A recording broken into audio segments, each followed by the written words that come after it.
Today we're going to be going over C41 color negative processing. Welcome to the Naked Photographer, where I'll be exposing myself. No, I won't. That sounded better in my head. Now I am going to be using a Jobo processor to develop my film.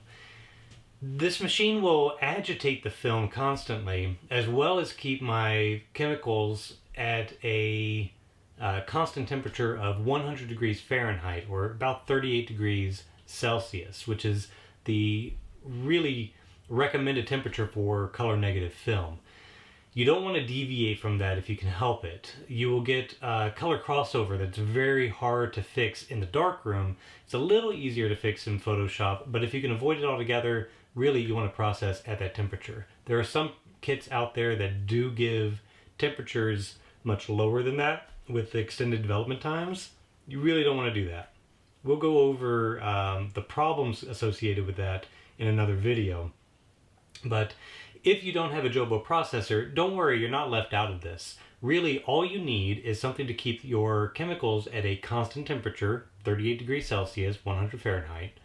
And you can use simply a plastic tub, fill it with water, and then either continually add hot water to it to keep it at a stable temperature, keep the thermometer in there, or you can use a simple aquarium heater and a small aquarium pump. I've done both of those. It works fairly well. You get very consistent results that way. And just keep the bottles of your liquids in that water, and that'll keep everything at a good temperature. Then when you're done agitating, place the tank in there as well. If you need to, put a metal grate, like a baking sheet cooling rack, on the bottom so you can get the water to surround everything underneath as well. You'll get a pretty good temperature control that way. Now, my machine is fairly straightforward. It's going to have a heater and a pump to cycle water through, and then it's just going to agitate the film while it's in the tank. So I'll go over the specific steps as we go along. Everything with this is fairly straightforward, just like black and white. First thing I'm going to do is a pre-soak. I'm actually going to do 2 cycles of water first. That's really to get the film up to temperature.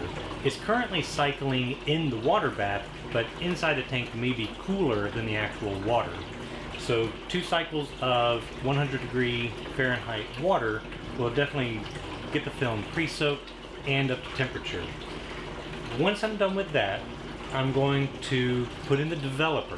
Color developer is a lot like black and white. It's going to get the silver changed to metallic silver, but when you do that in color film, there's also a color developer that pops the dye packets that are around the silver, and it just forms the colored dye in each of the 3 layers. Once that's done, we have both a color image and a black and white image. We need to remove that black and white image. So I'm going to use just a quick acetic acid stop bath just to make sure the development is stopped. Then I'm going to rinse it off with clean water, followed by a bleach step. Now the bleach is going to return that metallic silver back to a halide form. This will allow the fixer to remove all of the silver from the negative, leaving just a color negative image. After that, it's simply washing and then using a final rinse. It's not photo flow. Color negative film uses a final rinse that's specific to color negative film, so make sure you have that if you're going to process this. Whether you use the Raleigh kit, Fuji, Unicolor, whatever, you should have all of these ingredients there. I am actually using Kodak because I've got quite a large stock of it before they change it into bulk processing. So first things first, I'm going to use my water step. So I'm going to pour that in. Doesn't need to be in there for long, about 30 seconds or so. So I'm going to let it cycle a couple of times, pour it out, and then put in more water. So I've got a big jug of hot water here. I'm going to measure out just 500 milliliters of each step. Because I've only got 4 sheets in here, I don't need a lot of liquid in the Jobo tank. Make sure you're putting in the appropriate amount for the tank that you're using though. So I can go ahead and pour that out. And I can see that I've got a green liquid coming out. That is my, oops, I'm about to get my film holder wet. That's just a dye that's on the film. Nothing super dangerous there. It smells lovely though. So just another second bath. Just to ensure that I'm getting it to the right temperature.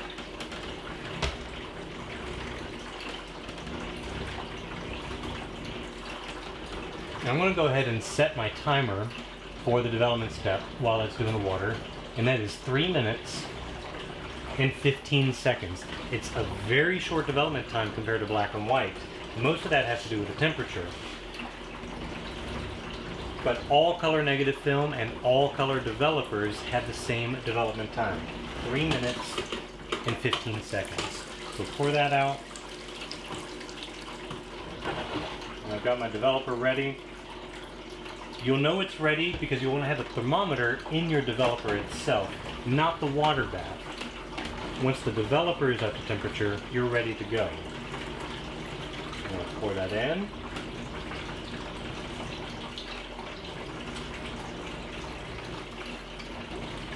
And start my timer. Now I am going to put my drain bottle or drain hose into the bottle that I originally poured the developer in. And I'm going to capture what I can to recycle it. What I can't recycle and reuse, I need to make sure that I dispose of properly. So it's going to go in there 3 minutes and 15 seconds. My developer step is almost complete. I have about 20 seconds left. When there's 10 seconds, I'm going to start pouring everything out. You really want to keep everything really tight on your time. 10 seconds left, pour it out, and then I'm going to get my acetic acid stop bath put in. Alright, 10 seconds done, and the stop bath.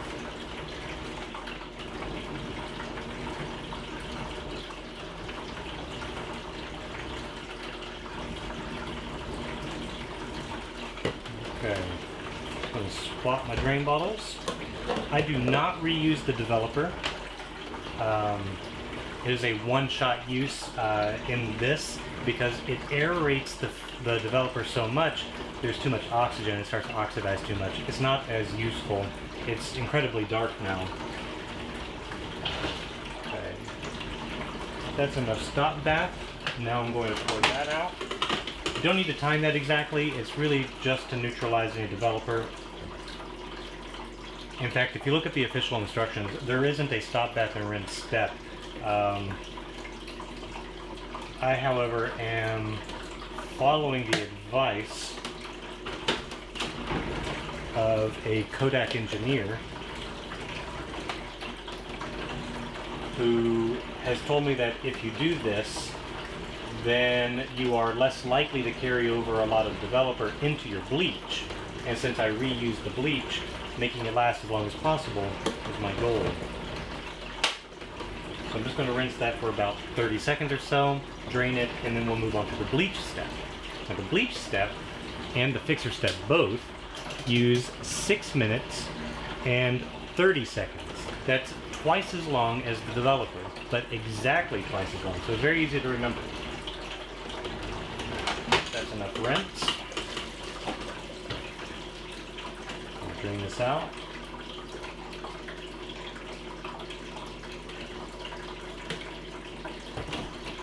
Okay. And now my bleach.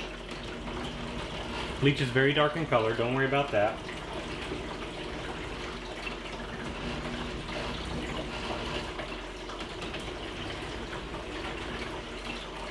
Alright, 6 minutes and 30 seconds. My bleach step is almost over. At this point, everything is technically light safe. Even though it's reversed back to silver halides, which are light sensitive, we're going to be fixing all of it out, so it's not going to ruin your image. So I've got about 10 seconds left, so I'm going to drain my bleach. And what it's going to be followed by is at least 5 rinses of clean water. So I'm just going to put the water in.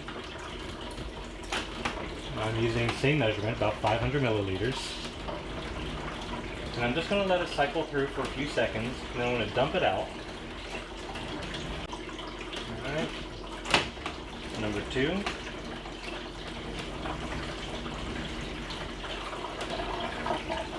Now remember, you need to keep everything around the same temperature so you don't shock your film and cause reticulation. So all of my water is still relatively close to 100 degrees Fahrenheit. And that's drained. Let's do cycle 3.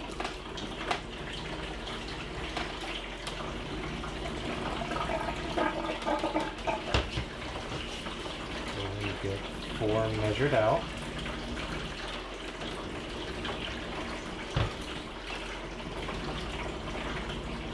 Now these steps are not as temperature critical, so if your water is a little bit cooler, it's not going to hurt anything overall.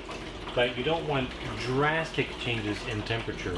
20 degrees, that's pretty drastic for film. You want to keep it in maybe a 10-degree window Fahrenheit.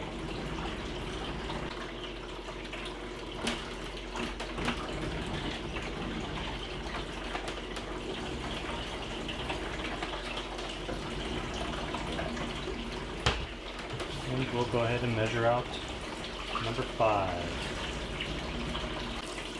Do our last and move on.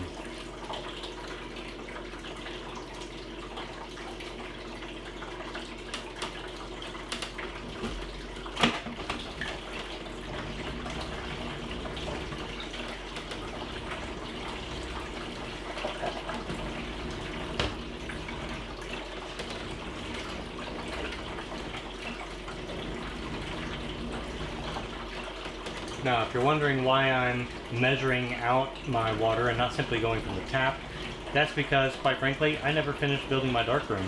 I got everything ready a few years ago, just far enough to get ready to be able to print for a couple of exhibitions. That couple of exhibitions turned into 14, and I never took the time to finish the plumbing for my sink. So my faucet is at the far end of a 7-foot sink, and I don't know, I really need to finish. So one day we may actually go through and finish the sink, and we'll make a video of it so you can see what's going on. Alright, that's enough for 5. That finishes up our quick rinses.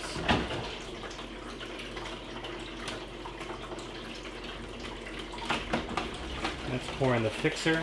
And fixer is going to be 6 minutes. Oops. 6 minutes. And 30 seconds, just like the bleach step.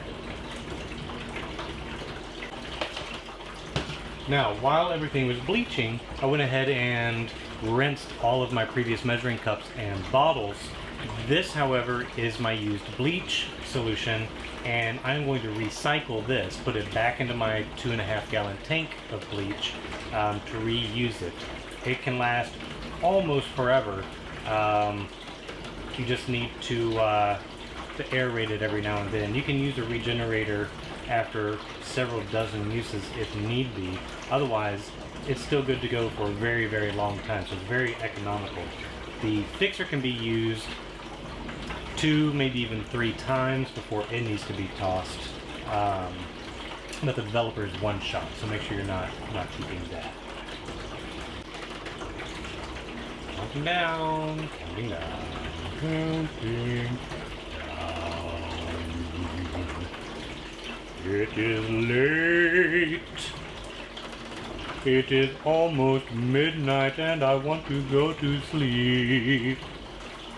But it is hot and my head is shiny. We've got about 30 seconds left in the fixer step. We're going to pour it back into my container because I can reuse that a couple of times. And then we're going to do 3 quick rinses with water just to make sure that the surface fixer is off the film, as well as just kind of generally rinsing the tank out just a hair. And then we'll put it into a dedicated film washer. You can actually wash it in this if you want. There's no reason not to if you have the proper hose to do so. But I've got an archival film washer and I've got to justify using it somehow, so I want to do that. We'll just do 3 quick rinses. Don't have to be long. It's really just to get whatever fixer is off the surface. I finished rinsing the film on the Jobo machine. I'm now at the other end of my sink. To get the lid off of these tanks, if you're using a Jobo tank system, don't simply try to pry it off, tap it off, or anything like that. You can end up hurting yourself or breaking the tank. Instead, the easiest thing to use is one of the pumps that are available for these things. But don't try to stick it in there and then fill the whole thing up with air and pop it off. That'll actually cause the lid to go flying around your darkroom and smack you in the head. You don't want to do that either. Instead, the best thing to do is tilt this at an angle like this. Fill it up with water as far as it'll go. It does take quite a bit. Tilting it allows air to escape as water fills in. Once it's full, then you can plug the top of this fairly easily and then just pump it right off. Because you've filled most of it with water, it takes very little air to push the top right off. So I've got my film in there, and we are ready to see what it looks like. Hey, I've got negatives. I've got negatives from a whole different project in there. Well, that's nice. It's alright. We'll wash those too. I wonder how long I've had those loaded up.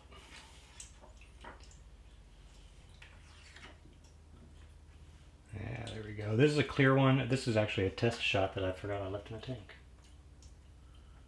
It's okay. So this right here is a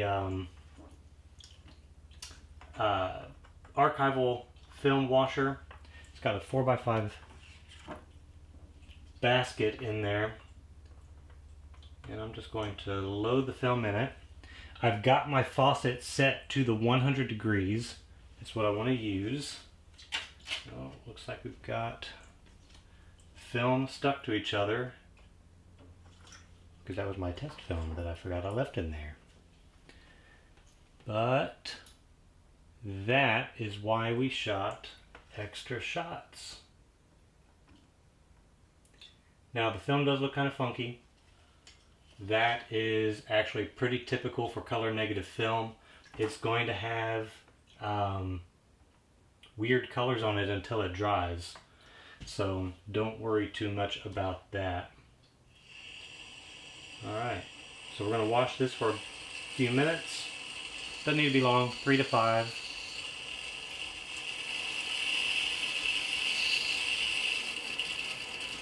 But I am still washing at my temperature, which is a little too high. It's about 110, so I'm going to take it down. Alright, so this is just about done washing. I'm going to let it drain this one last time, and that will be the end of my wash. So we're going to put it into the final rinse, hang it up to dry, and we're done with C41 processing. So the final rinse does not take long, about a minute. I'm going to put all of my negatives into it at once and shuffle through them once. If you want to make sure you get spot-free negatives from final rinse, I would recommend that you mix it with distilled water. But that is your choice. So this is just going to shuffle for about 1 minute in the final rinse. Then I'll hang it up to dry. And I am actually going to let it dry overnight.